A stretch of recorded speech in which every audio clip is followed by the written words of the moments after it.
Thank you and welcome to this open space session that we are doing, We the World, Manifesting the Dream.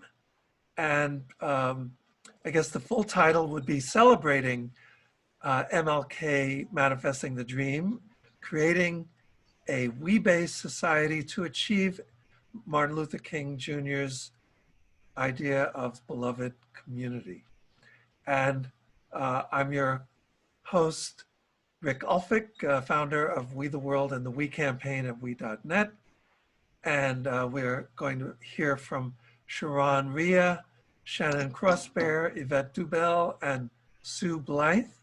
And there are two parts to this. First, we'll be talking about what we learned and any kind of celebration of what we've been doing over the past 40 days with MLK Manifesting the Dream. And then we'll talk about how we can go forward together and collaborate to help create beloved community. And that's kind of what we call at We the World, creating a we-based society where the health and well-being of each member of our society is considered essential to the well-being of the whole. And when I say each member of society, I also mean the animals and plants and ecosystems that support all of life on Earth. So with that, I know that Sue has to leave early.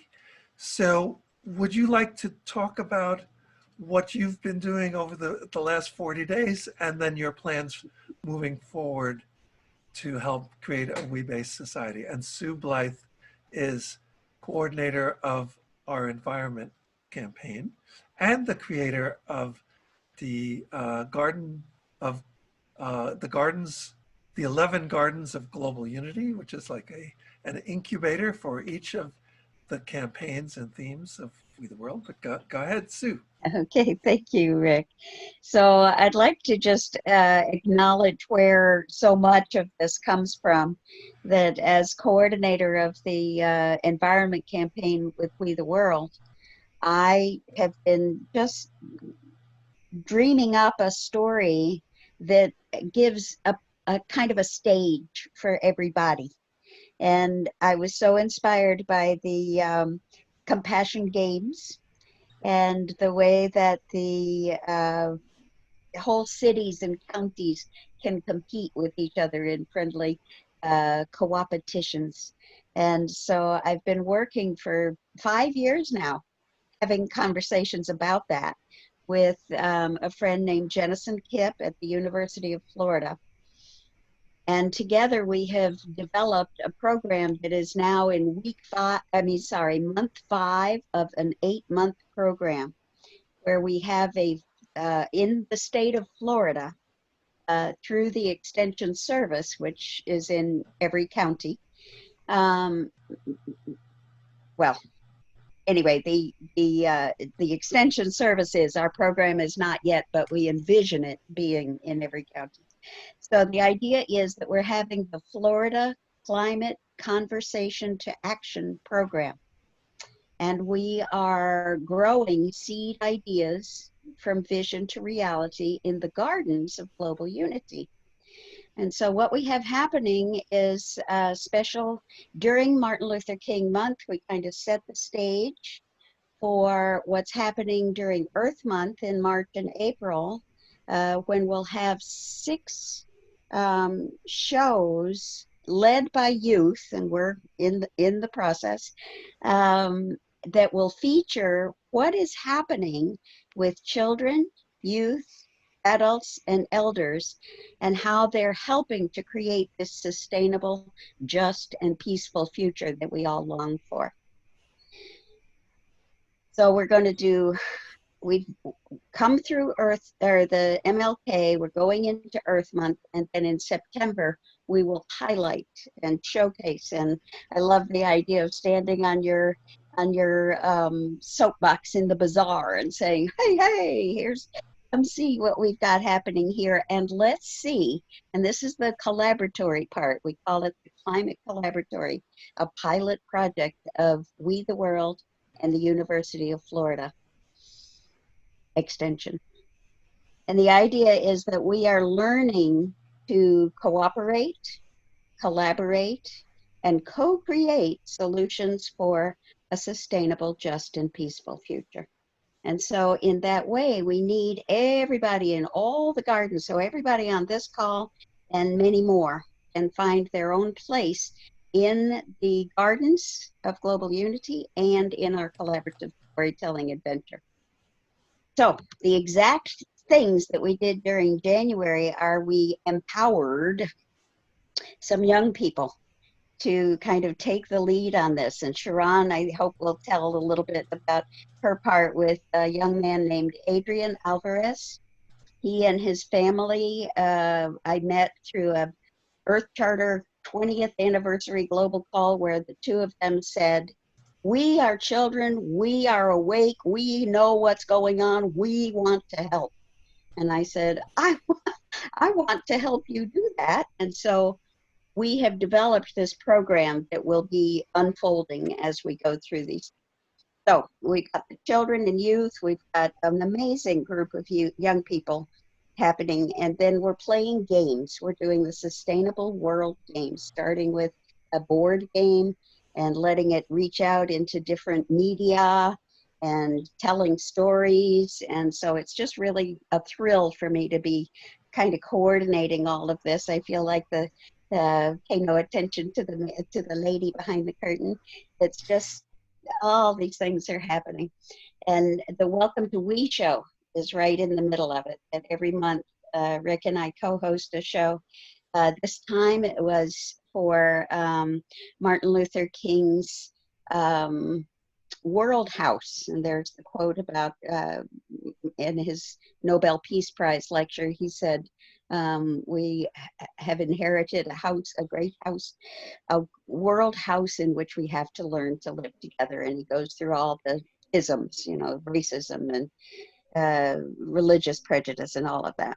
So that's what we're going to be working on. We had musicians, we have Empatharian Movement, we have the World House Choir, and just finding out ways to bring music and dance and theater and arts into this whole process. And that's more than enough from me today.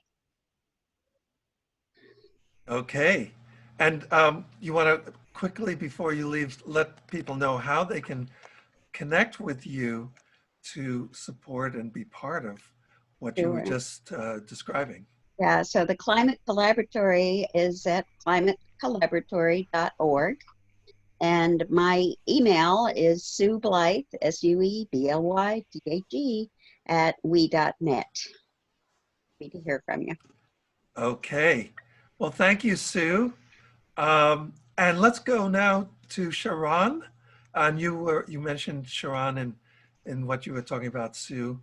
So ShaRon, do you want to give a sense of what some of the things were that we did during MLK, and then talk about how we can go forward? And in particular, I'm thinking about the series that we did called Dismantling Racism. And I think you started off that series with Keith Miller, who was looking at MLK's language, and he's like a historian and everything. But there was all of the things that Sue was talking about, working with the young people, and the comfy couch, a safe environment where people can speak about hot button issues in a safe and supportive environment. But okay, go ahead, ShaRon. Okay, thank you. Hi, everybody. Welcome. I don't want to repeat too much of what I said in the beginning, but just Sue gone. Did she leave already? Well, yeah, I would say you can say the whole thing again, because this is like its own entity with its own recording. Oh, okay. Well, I don't know if I can say the whole thing because I just sort of channel what I say. So I'll say what comes to my mind. Okay. The 40 days presented for me a lot of in-depth thought about how do we really truly create a beloved, in love community, and not in love in romantic relationships only, but just in love with ourselves and the people that we're interacting with. And as the co-chair of I don't know if I'm the co-chair or the chair of the Unity campaign in We the World, I really think about that word unity because in our vernacular right now, it's being used a lot, possibly even overused for some people that it becomes a non-word. But I find that it gets misunderstood a lot. And I, as a communications just love of language and listen to how people interact with each other, unity is frustrating for some people because in unifying, there's a misunderstanding that we must be the same. And being the same in our physical action isn't possible, truly, because each of us are unique people. Now, there is a recognition that in our real self, in our unity self, we are the same and one. But trying to put that into action here to actually create a beloved community on earth, in the house that Sue was speaking of, all the different rooms that we have, I particularly want us to be free to be me, me in particular. I don't want to have to adjust and acclimate to become someone else in order to be in a unity or a unified, beloved community. So under the conversations that we had with Martin Luther King, as Rick wanted me to speak about the dismantling racism, what I find is that we get very, in my opinion, focused on nothing's changed because there are so many things that need to change. And we do a disservice to our forward movement, I believe, if we don't recognize that we have changed. There are a plethora of things that have evolved and gotten better under the conversation of beloved community dismantling racism. And so we had a 3-part show where we talked about, as Martin Luther King's genesis of this come together, I Have a Dream. That's from then, which was the early 60s, maybe late 50s, middle 60s. We have changed a lot. There are so many more people that I saw protesting around the world after, yes, John, after Mr. His name's not coming to me right now. Okay, somebody help me out. George Floyd. Thank you so much. After George Floyd was taken from this earth way too soon. And that to me is enormous change because I'm from that era of the 60s where it was mostly men in white shirts, black ties, and a suit, and maybe a spattering of women, and maybe a spattering of different cultures and a few different colors. But this time it was enormous in the amount of diversity, unified under one topic. We matter, all of us matter, and we need to treat each other that way. And so this dismantling of racism, I think, gets a better opportunity to be truly explored when you recognize things have changed. So Rick, I hope that gives enough about that. My real conversation under the form of unity and beloved community is that we are tender and conscious of our language.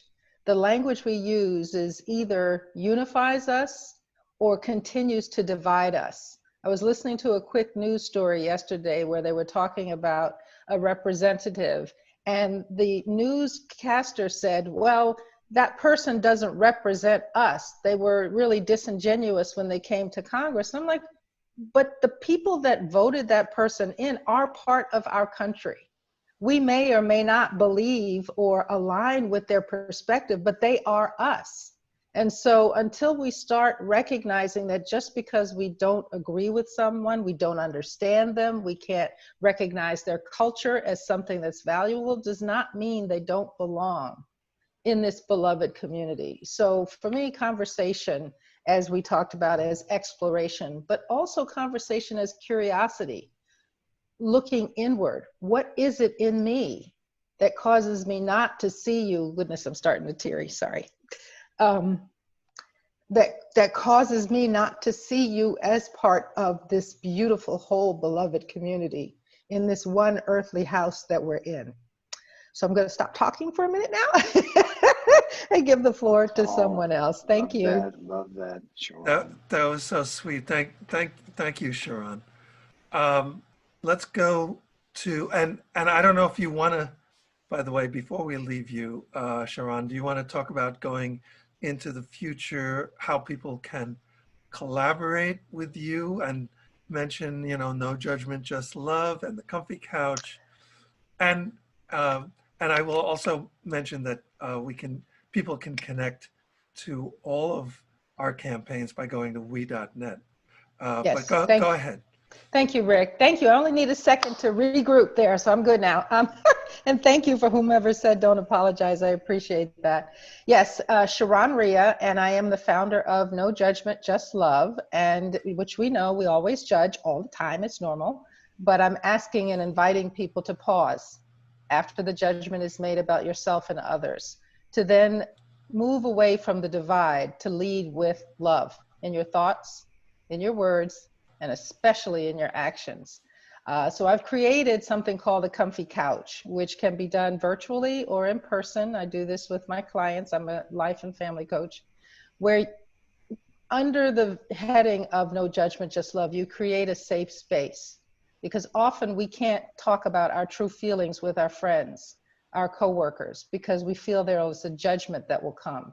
And in this space, there is no judgment. You're free to say whatever you want to say. No one will debate you or criticize you.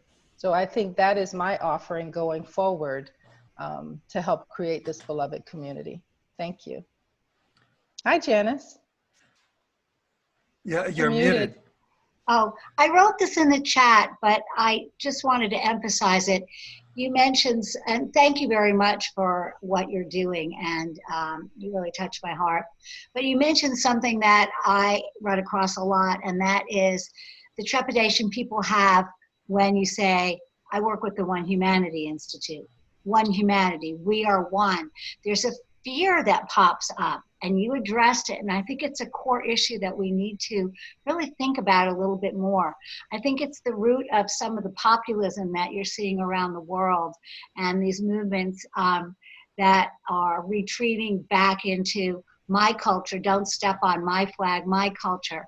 And so what I wrote that came to me at one point, it's through our recognizing our uniqueness that we unite as one humanity.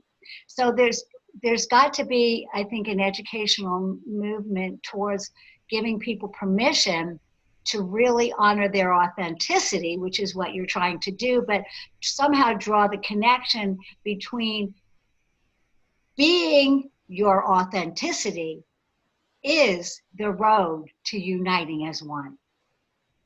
Being your authentic self. So anyway, that's all I wanted to add. Janice, would you love to continue this conversation outside of here? I'd love to get to know you and see if there's a way for us to forward that message you just said. I would, because what you're doing is, there's a real bridge to what you're doing and what we're trying to do with the One Humanity Institute. And as my last name is Hallway, you know, I don't do anything myself. I'm just the hallway that connects people and ideas, you know. I love that. I'll put my email in there. Yeah, let's wake up our imaginal selves and of our future human being, and join each other in the quantum field to do that. Okay. Yes, and that's great. And maybe if people can put their, let's say, email addresses in the chat and everything, then we can be in touch that way. And I was going to say, let's definitely let's definitely try to collaborate. You know, We the World and the One Humanity Institute. I don't know if we have collaborated in the past, but no, but I would like to do that.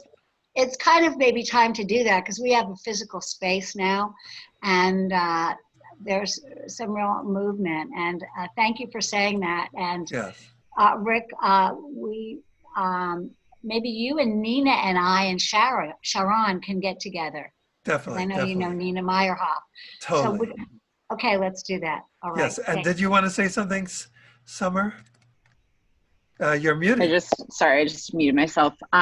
Well, first off, it's just really an honor to be here, and just in so many ways, I've been collaborating with We the World, and I don't often get to just listen to what you've been up to. I've been behind the scenes sine waves and the compassion games, and Rick and We the World is such a scaffolding of the, September compassion games and the 11 days of global unity. It's just really an honor to be here and be able to kind of pause with you all and honor and listen. So I also just want to acknowledge Weaver is another place. Email's great and everything too, as we're in this practice in these next couple days to weave there too. So for those of you that are there or not, let me know. But okay. Very nice. Thank you. And so let's go to Shannon next, and then followed by Yvette, and then we'll open it up for general discussion. But Shannon, do you want to tell folks what's been going on, and then the idea of moving to an interdependent we-based society? Sure. Anin in the Wagon. I just want to greet you as my relatives here in this space and this time. I'm just really excited. I kind of had to take a pause just to kind of go orient myself to actually speaking, because I was just feeling so much. Because, and here's some things that just got sparked for me, so I wanna share them. I mean, I really feel like, I come to this work, to this space, to this place as an Ojibwe Irish woman who lives on my original homelands. I'm still in the middle of the woods. That's where I live. I've been very blessed to have not just great human teachers along the way, but all my relatives are my teachers. And so what was getting sparked by me and always gets sparked by me is what is the natural law around unity and diversity. And so when I think at the natural law and I look outside my window and I'm in the middle of the boreal forest, our forest could not exist without diversity, but it's one forest. And so I look and say, how does that work? How does one tree allow the other tree enough sunshine to be what it is? How does the balsam live alongside the birch? How does the birch live alongside the sacred cedar? And so, so in this time of where We the World was really kind of concentrating and their efforts on organizing around the concept of beloved community in the Martin Luther King, and saying, I also saw, how can I channel the wisdom of that spider energy that is the great weaver, right? How do we start to weave together all of these things? So Sommer, I'm really happy that we have a platform, and I definitely will be joining that to do that. So, but within We the World, we did that, and ShaRon talked about it. We kind of said, what did it look like before? What does it look like now?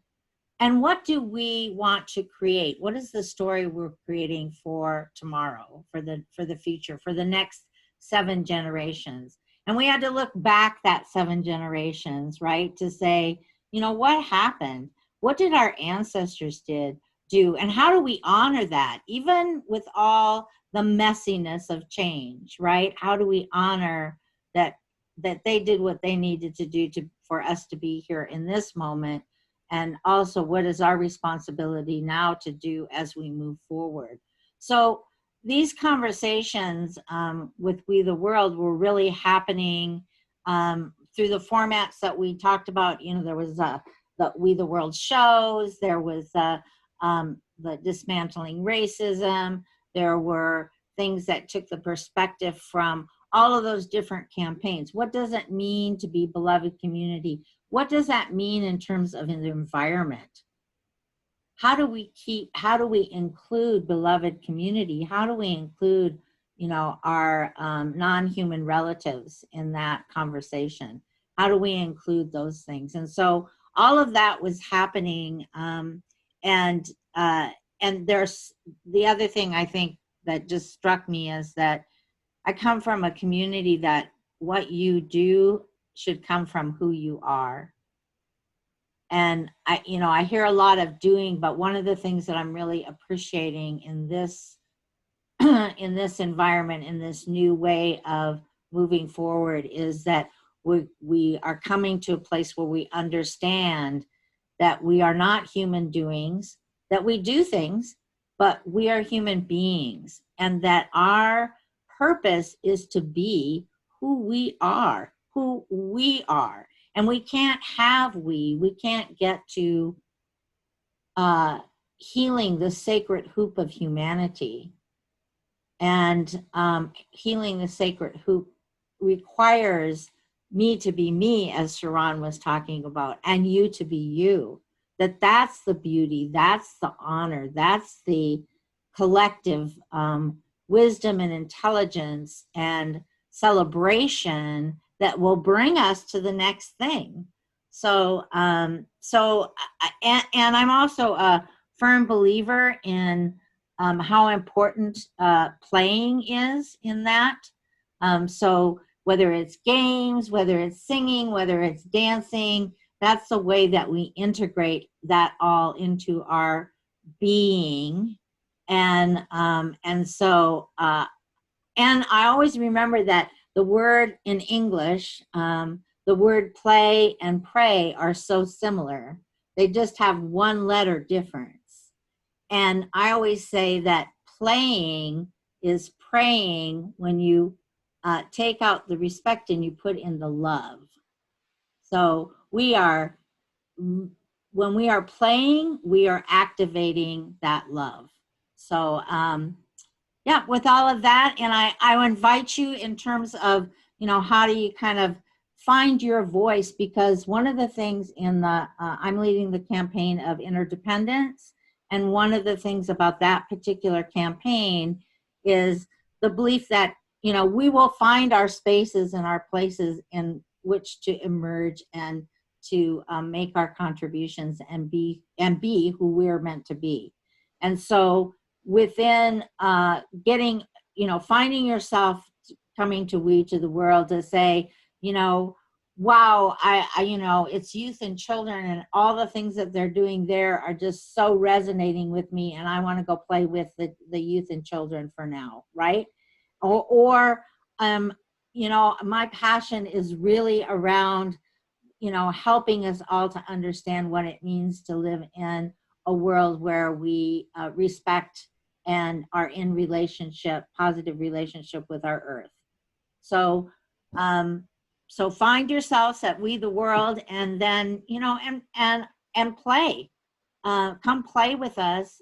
Come see where your voice gets emitted. I'll see you soon. We don't have a word in Ojibwe. We don't have a word for goodbye, and I love that about our language. We don't ever, because we understand that there is no goodbye. So the most that we can say, we say two things.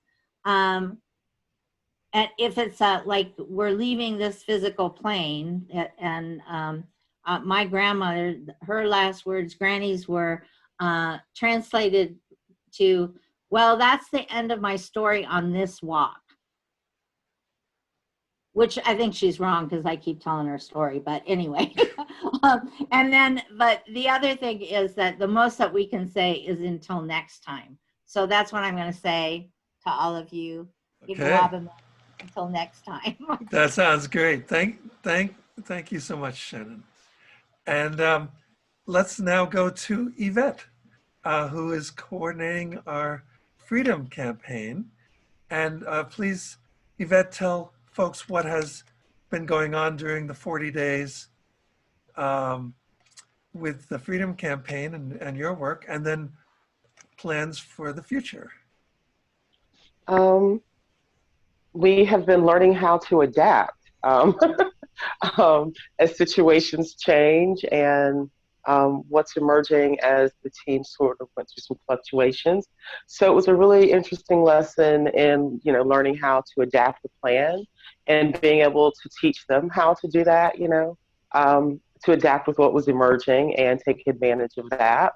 So we started out last year guided by the question of what are you doing with the freedom that you have? And my focus has been engaging the business community. So we look a lot at how we can engage with small businesses and entrepreneurs. And then one of the things that emerged based on team interest was how to support new entrepreneurs. And then through the course of different interviews that I was doing and things that people started sending, we started developing a couple of thematic series of episodes. So the one that we'll be posting on Tuesday is around community advocacy and different issues, how to see those challenges differently. We launched the A Cure for Racism project. And so we talked a little bit about that with our guests in terms of the approach that we're taking with that. There's the book is coming out also that will be a part of that project fundraising campaign. So there's a webinar masterclass that helps people understand racism differently and introduces them to a way to begin to address the individual aspect of that, as we are part of systems. Systems are transformed by the people within them. Does not happen otherwise. It will be on the page that Alana is working, I think, for the Freedom Campaign that we'll post, but I will send out we'll be posting on social media, our Instagram, Facebook, and everything, the link for the new episode on Tuesday. I forgot what I was saying. So helping people to understand how we as ingredients in the system and racism as an ingredient or poison in us. And so using some art-based strategies and processes to deal with that. So that's part of the book. I've expanded on the playbook that I created for 11 days of global unity and the content that's in the masterclass. And so that's what the new book will be about, featuring. And so I haven't quite worked out exactly how systematically that's going to be delivered, but that will all be worked out by March 15th.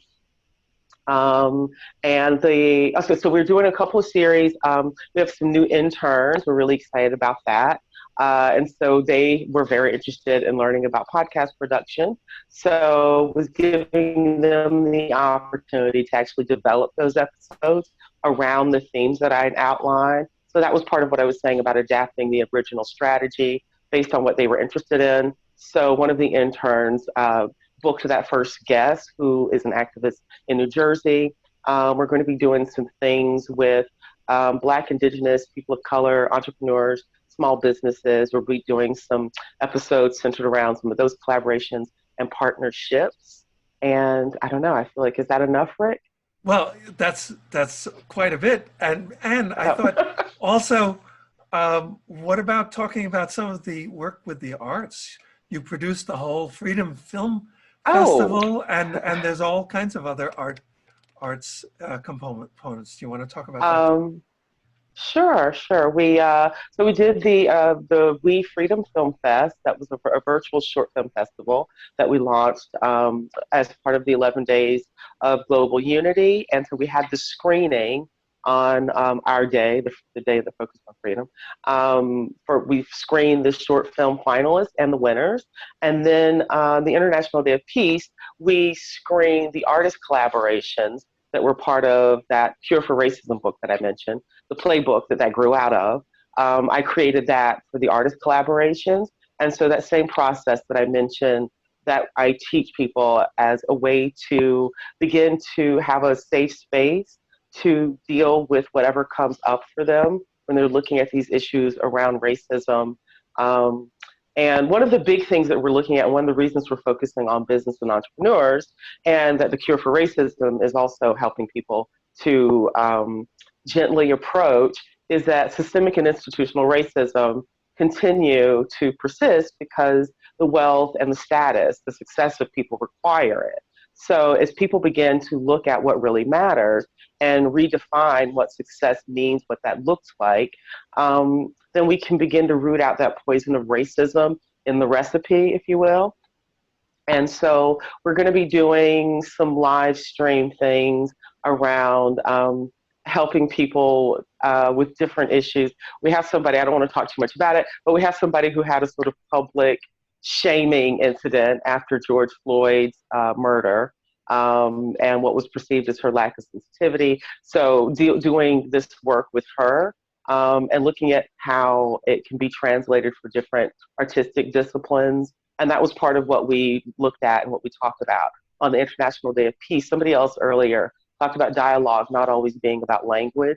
And that was one of the things that we also believe, and how to have these conversations in nonverbal ways. And that's part of the benefit of using this art-based approach to help people individually to deal with whatever is coming up for them that they may feel shamed or guilty about and not want to confess to another person. And that's not always required that you confess it to me or to somebody else, but that you have a safe way to confront it and then to transform it using art. And so that's where a lot of the heavy lifting happens, is in that transformation of something that you felt shame or guilty about into something that you can have a sense of appreciation about in the end, and building on that.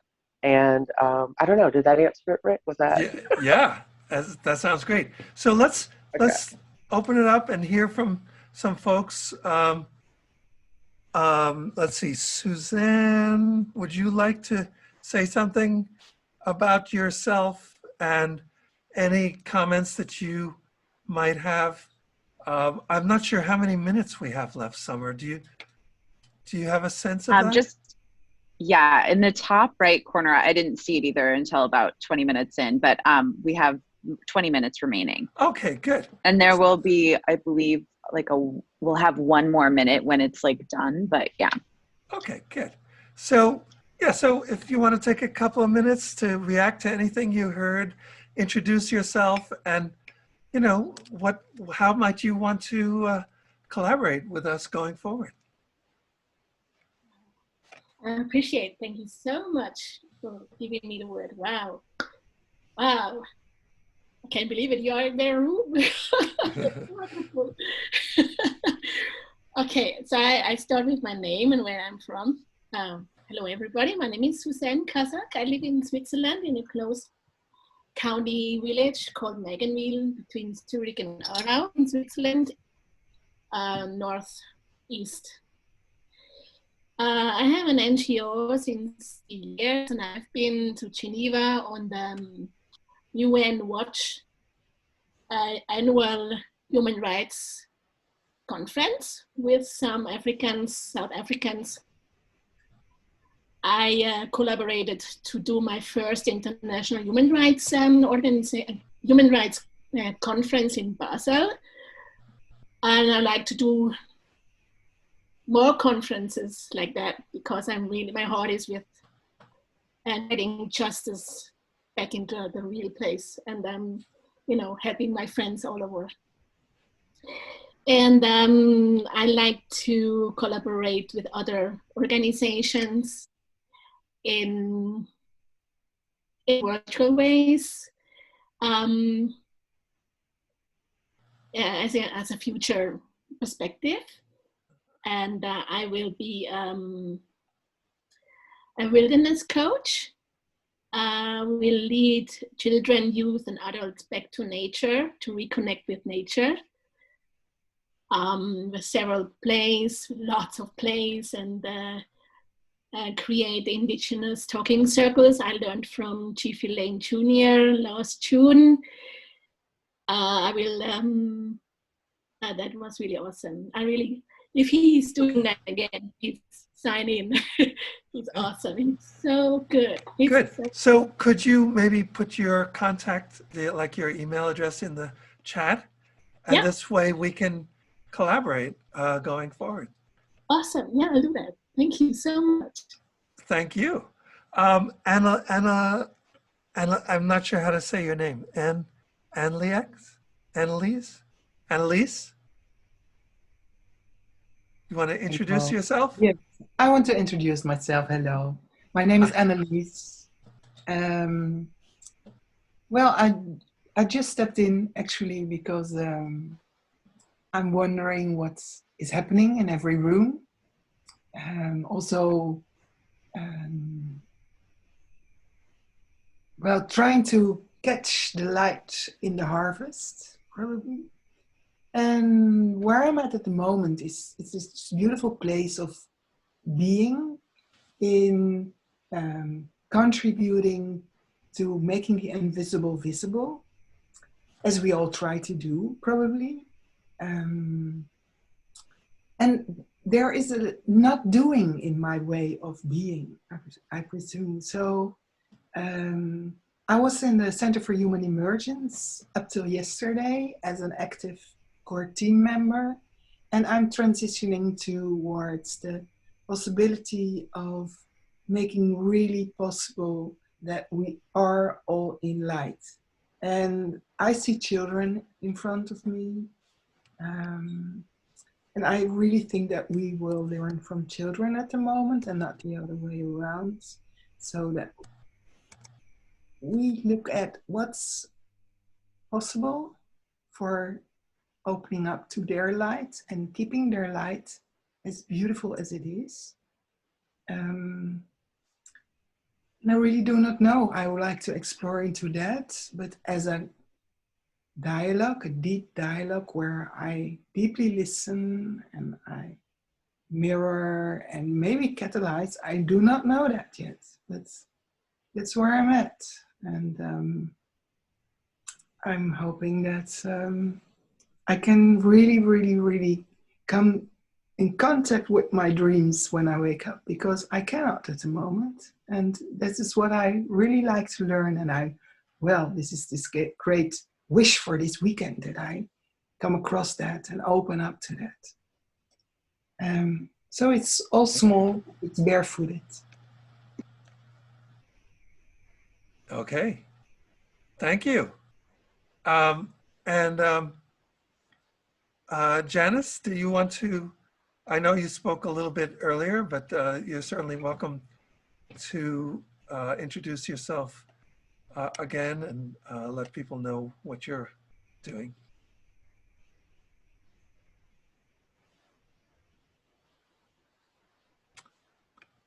I don't know if you're muted, but anyway. So, sorry, who were you trying to? Janice. Janice, yes. Okay, She's if muted. you click over as co-host, Rick, you just click ask to unmute and she'll be able to unmute herself. Ah, there she is. It looks like she's there swept she a little bit. Okay, very good.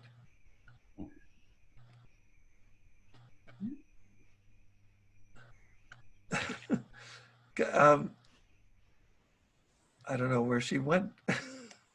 Oh, there she is. Okay. So if you can unmute yourself, that would be good.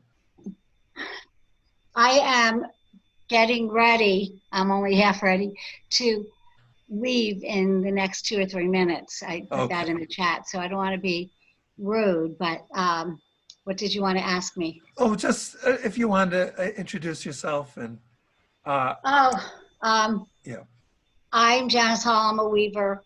I work in the areas of natural medicine and climate justice and climate science. And I'm just really blessed to be a social alchemist that's really great at magnetizing visionaries, change agents, and thought leaders in my life and weaving them together. So that's sort of the short story. Did you, I don't know if you did already, but do you want to put your info in the chat? I put my email in. You did already. Okay, in. perfect, Yeah. perfect. And okay. Otherwise, I just feel blessed to be part of this group. And likewise. I'm sorry I have to leave. No problem.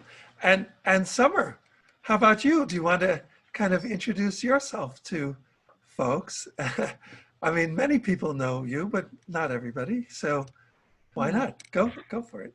Well, there's definitely a lot bubbling for me personally too. I just in my introduction here, Yvette, is that the sorry, Yvette? Am I saying that correctly? Yvette. Yvette. My apologies. Yvette. In the Sign Network. No worries. Yeah, no. Since George Floyd's horrible murder, there has definitely been, something that has shooken up my whole universe after that happened. And with the Sign Network and our work globally, and in Sign, we often say, in Sign, we spruce, speaking truth with love and compassion. And what I realized is that a significant part of a possibility to evolve more into is around our work and the great privilege of having a global network. My husband and I are both white. Is how can we actually use the privilege that we have to actually amplify conversations that actually are about dismantling racism. And on a real personal level, I've been really called to step into the journey of being, on the journey to dismantle and be a part of anti-racism culture building. And to me, I feel like that is part of the compassion in the spruce. And so it's been kind of this, as Shannon was speaking earlier about how interdependence and what that looks like, being authentic and being real, being a part of how we can, really come together, that there's this, that's really kind of at the depth of me right now and feels like one of the most important parts of how we come together and be the change, to me, is around what's going on with the oppression, like really the most oppressed right now, especially in the US, and how that impacts the world. If we can somehow impact and brighten the world and dismantle that oppression on our Black brothers and sisters and, the indigenous people, like how to be a part of dismantling that. And then what I also have just in the vision of it all is I approach everything from a place of my most personal work called the Garden of Joy. And so what I realize is I envision, I think a lot about a woman named Pat McCabe. She's a Dene grandmother. I don't know if any of you have ever heard of her, but she talks about how she speaks to the young children in the Dene community about telling them your joy matters. Your joy matters. And I want to do my part in the medicine of making sure that the next generation of Black young women and indigenous women, how can I be a part of like having them be guided in a way that is so beyond being oppressed, but also leading with their joy, is something that's like at the essence of my vision of the world and Garden of Joy. Is once their joy is like not only matters, but is being lived fully, then I feel peace on earth is actually unfolding, when the most oppressed on planet Earth are like, not just they get even little moments of it, but that they really are leading with their purpose and joy. So that's really like at the depth of me is that work. And I'm doing a session tomorrow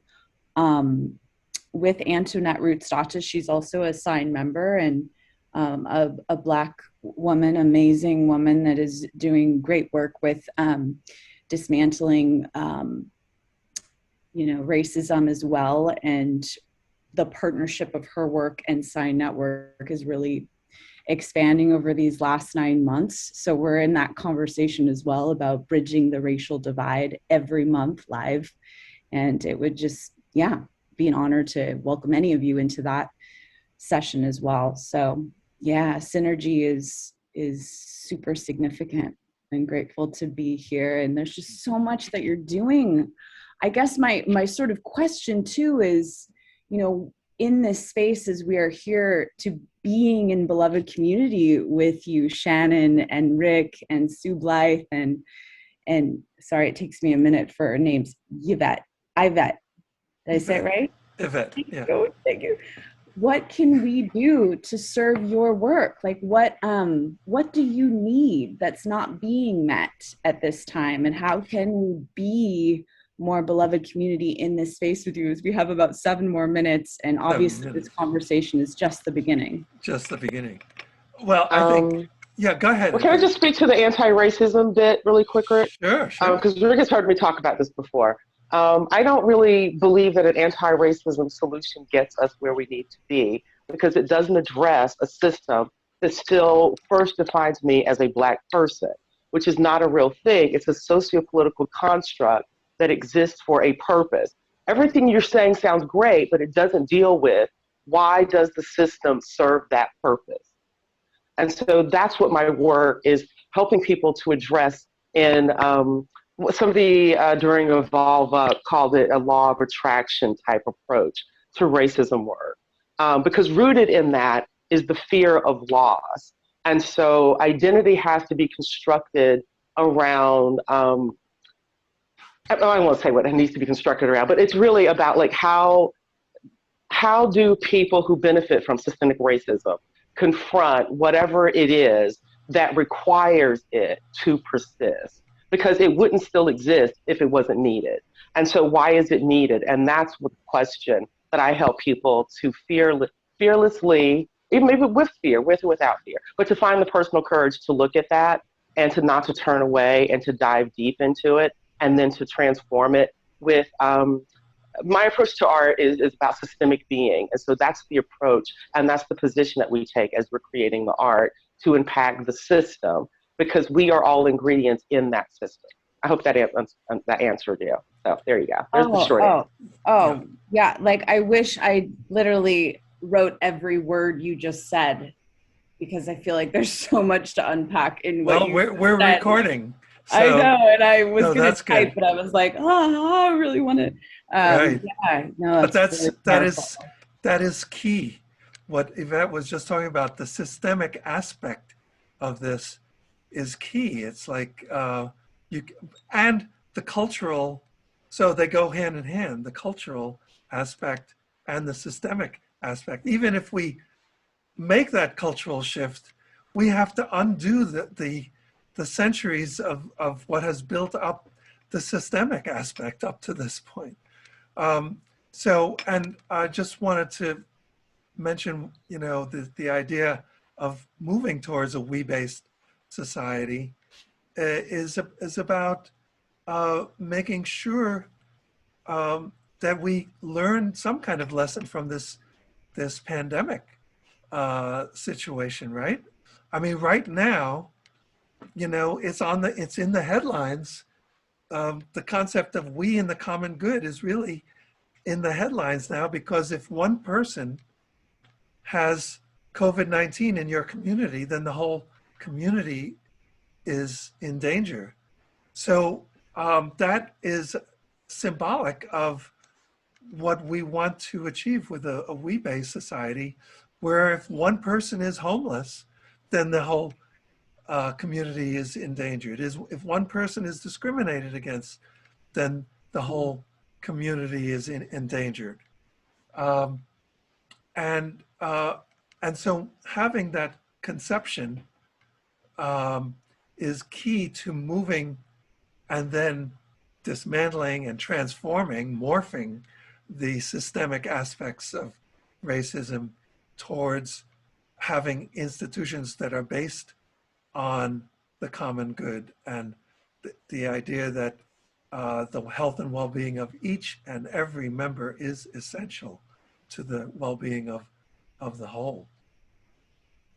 Shannon, do you want to, thank you for giving a plus thumbs up. And did you want to say something, Suzanne? And then we'll go to Shannon maybe to wind things up.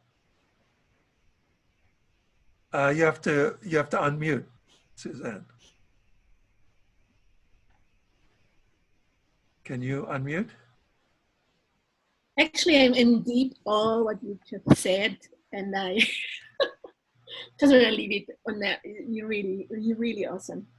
I give it, I give the word sure for Shannon, to Shannon. Okay, thank you.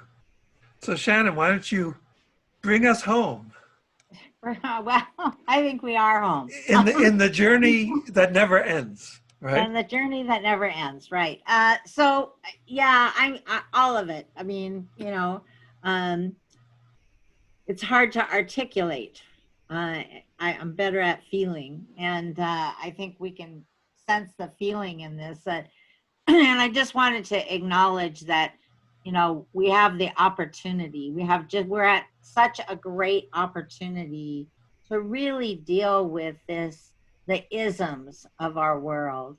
That, you know, goes back all the things that are related to what ShaRon was saying about, you know, no judgment, just love. Or more importantly, hold your judgments lightly, right? Because we are judgment making machines. So, you know, recognize that, hold them lightly, and be able to bring ourselves to the next place. And to understand, I keep thinking about everything that happens, like even in this conversation about dismantling racism and the depth of that, and in the institutionalized racism, but ultimately it's individual, right?